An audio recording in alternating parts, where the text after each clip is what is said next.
This Black History Month, we are taking you to Cyrus Greene Park in Tampa, where baseball history was made. Before integration, it was home to Negro League teams like the Tampa Rockets and the Pepsi-Cola Giants. Tonight, 10 Tampa Bay News reporter Krista Barbarisi takes you there, introducing you to the men who helped pave the way to defy segregation in the major leagues. Cyrus Greene Park in East Tampa is kind of one of local baseball's hallowed grounds. Every field has a scoreboard. It tracks hits, runs, and outs, but it keeps stories too. Who's been here? You have to go back to history sometime to move forward. And who paved the way? And Bernard Fernandez. Here at what is now Cyrus Greene Park, that history runs deep, once home to black teams like the Tampa Rockets and Pepsi-Cola Giants. Because before 1947, segregation kept black players from Major League Baseball. The Negro Leagues were the highest level for players and for black spectators. Blacks got together and had a wonderful time, and baseball was significant in bringing those people together. In Tampa, the Florida State Negro League and players who climbed its ranks shaped the game.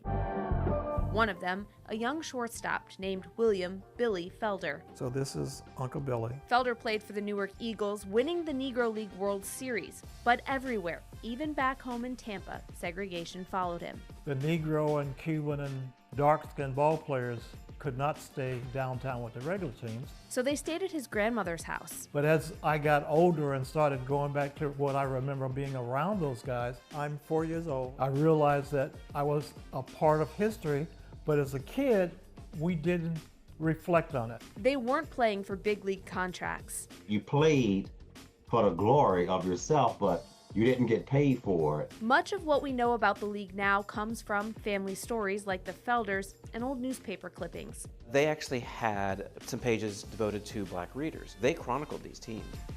One article shows Felder's championship Negro League team slated to play at 22nd Street Park in Tampa the same year Jackie Robinson broke the color barrier. Something Walter Gibbons, another Tampa-born Negro League star, recalled vividly in 2014. Jackie wasn't the best ball player, but he was the best man to go.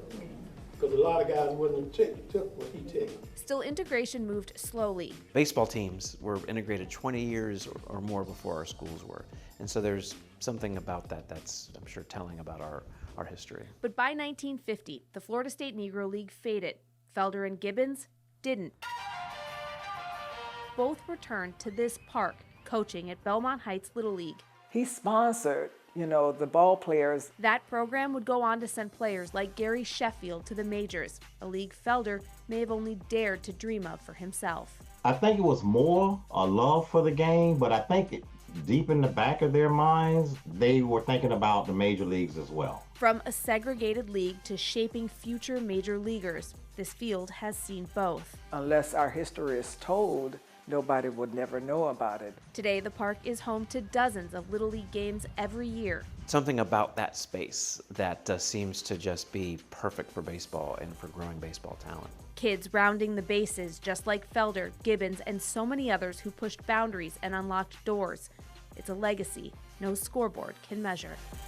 Reporting in Tampa, I'm Kristen Barbarisi, 10 Tampa Bay News.